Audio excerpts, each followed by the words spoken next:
আইসি gathering নিজেরা তৈরি করে। আমির হামজার আনার সময় দেখবেন যে 3, 4, 5, 7টা 10টা ফোন নেই হয়ে যাবে। আপনি কাল বলো সাবধান, মানে ওরা নারায় তাকবির দিয়ে তো পকেটে হাত ঢুকায়।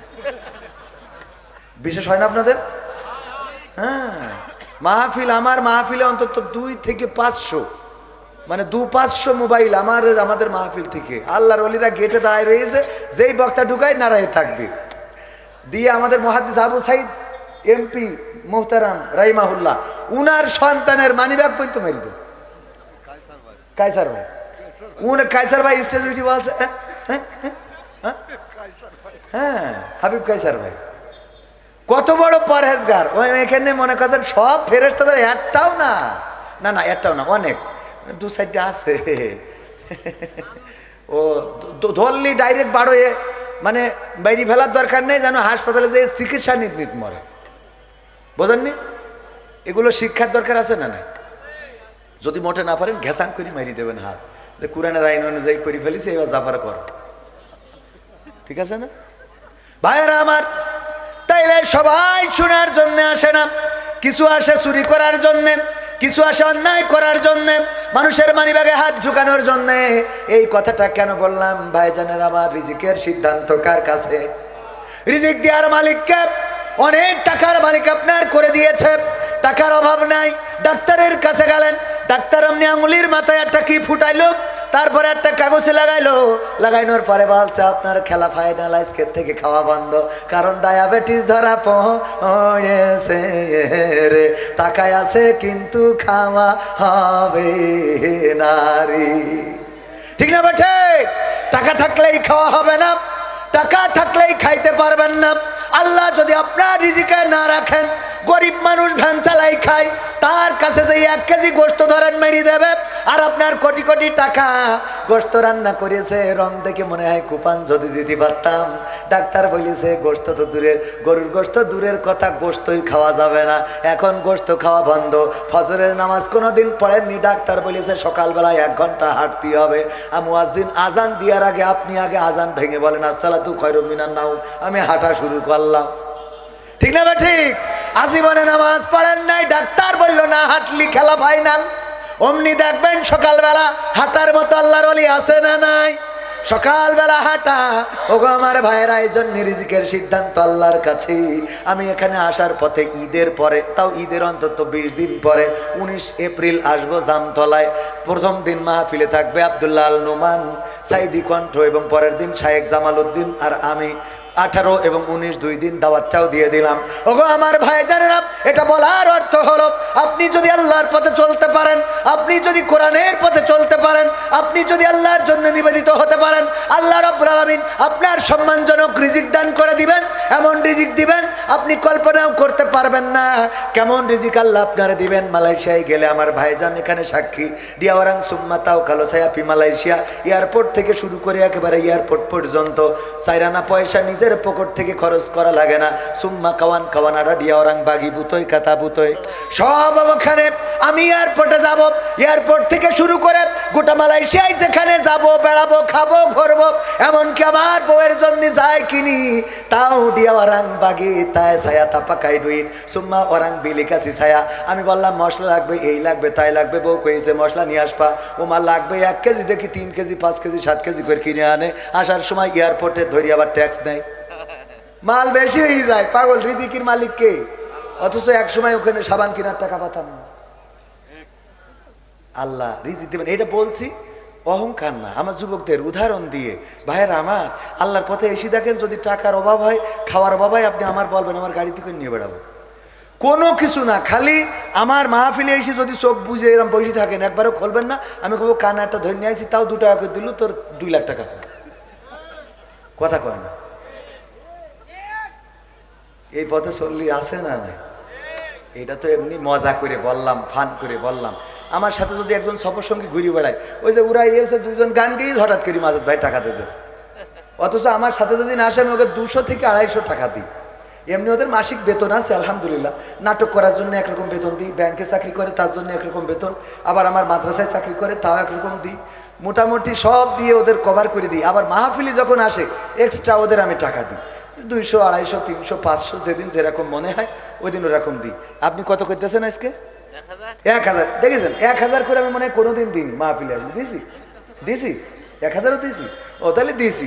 এখন যদি দিয়ে আমার মনে নেই, ওদের মনে আছে। যাই হোক, তো 1000 টাকা দুটো গান গেয়েছে পেয়ে গেছে, তাহলে আমার সাথে ঘুরিয়েছে রিজিক দিয়েছে কে? এগুলো আপনাদের হাতে নাতে প্রমাণ দিচ্ছি। সেদিন মালয়েশিয়া যাওয়ার রাস্তা পরিষ্কার করতেছে, আমার সাথে মালয়েশিয়ায় ঘুরতে যাবে। আল্লাহ দেখেন ভূগোল বাজাচ্ছে না এখন। আলহামদুলিল্লাহ বলেন আলহামদুলিল্লাহ।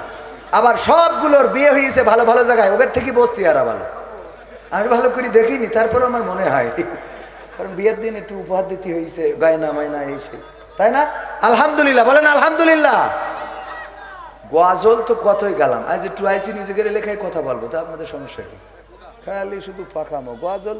কালকে রুকনুজ্জামান ভাই শোনাবে নতুন গজল গাওয়ার কারণে লাঠি খেয়েছেন, লাঠি দিয়ে তাড়িয়ে দিল যে গজল গাওয়ার কারণে।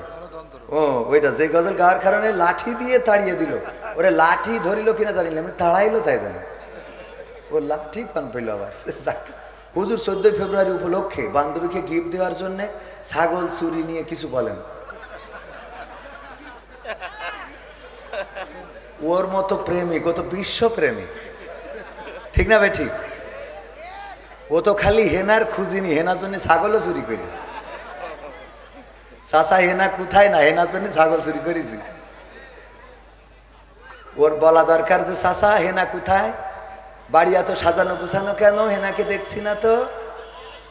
তোর অসুবিধা কি, তোর দরকার কি? আমি ছাগল চুরি করে আসলাম, তাই না? ছাগল চুরি করে আমার যুবকেরা প্রেমিকার জন্য গিফট কিনেছে, এটা তো যেমন তেমন। এর থেকে ভয়ঙ্কর আজকে দেখলাম একজন প্রেমিকার খুশি করার জন্য প্রেমিকা বলেছে, তুমি যদি সাহসী হও তাইলে ওই যে খাসা চিড়িয়াখানা, ওই বাঘের খাসায় তোমারে যাইতে হবে। যদি তুমি যেতে পারো তাইলে বুঝে নেব তুমি সাহসী, তোমার সাথে আমার প্রেমটারে কন্টিনিউ করব। এই খবর পাওয়ার পরে প্রেমিক সত্যি সত্যি সেই বাঘের খাসার মধ্যে গেছে। চিন্তা করা যায়? আর আল্লাহর খুশির জন্য একটু মসজিদে যায় না, অথচ আল্লাহ যদি তোর কোনো জায়গা বিকল করে দেয় তা তোর ওই প্রেমিক তো থাকবে না, প্রেমিকা থাকবে। বুঝে নেন যে কি কইছি, সপ্তাহ খুলে বলা যাবে না। আল্লাহ রাব্বুল আলামিন যদি শক্তি না দেন, যদি চোখ হারিয়ে যায়, যদি কান হারায়, যদি আপনার বঙ্গ হারায়, এমনকি স্ত্রীর হক আদায় করার জন্য যা দরকার যদি আপনি তা না পারেন, তাইলে আপনার প্রেমিকা থাকবে না। সুতরাং যারা ছাগল চুরি করে প্রেমিকারে খুশি করতে যাও, ওইটা না, বরং ছাগল চুরি করা ছেড়ে দিয়ে আল্লাহকে খুশি করো। আল্লাহ রাব্বুল আলামিন তোমার জন্য উত্তম বউয়ের ব্যবস্থা করে দেবেন, বলেন সুবহানাল্লাহ।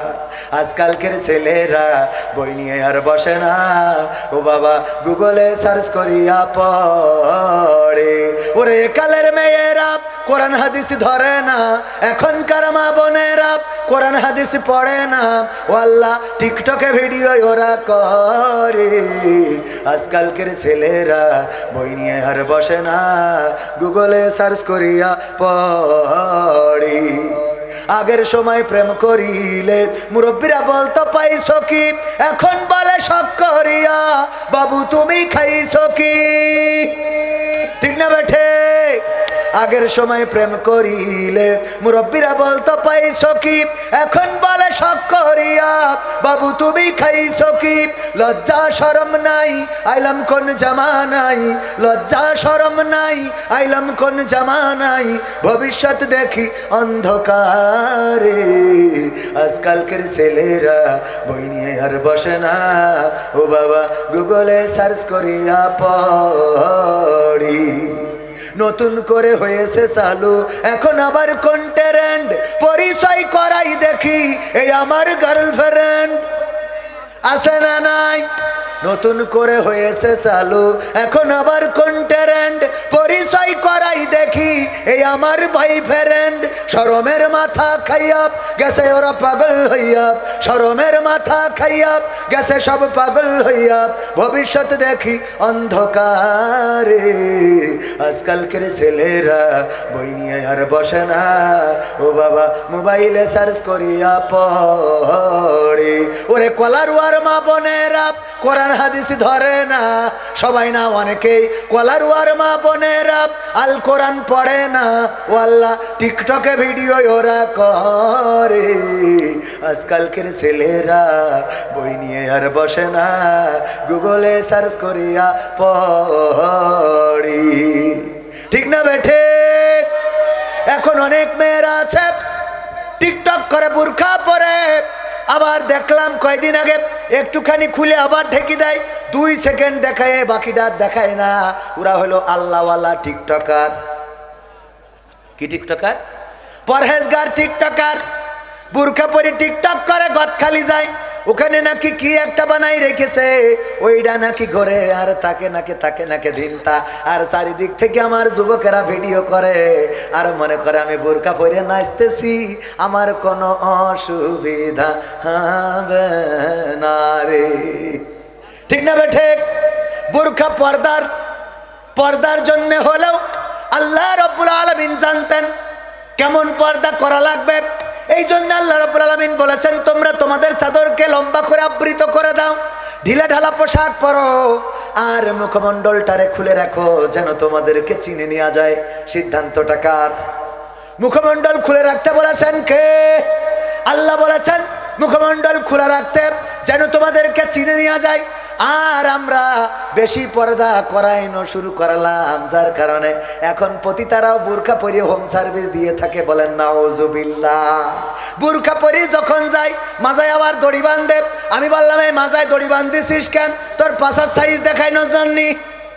কথা কয় না? মাজায় যে কটা দড়ি বাঁধে বুঝবেন এইগুলো শয়তানের চেলা, কারণ বুরকা পরেছিস পর্দার জন্য। ও মাজায় ওকে খুলে পড়িতে আসছে যে মাজায় দড়ি বাঁধতে হবে। কথা কয় না? চেয়ারম্যান সাহেব সত্যি না মিথ্যা? ওকে খুলে পড়ি তো তোর মাথাতেই তো ঢাকা, মাজায় দড়ি যান নিচে সব বানবি, উপরে আবার বাঁধতে হবে কিছু জন্য।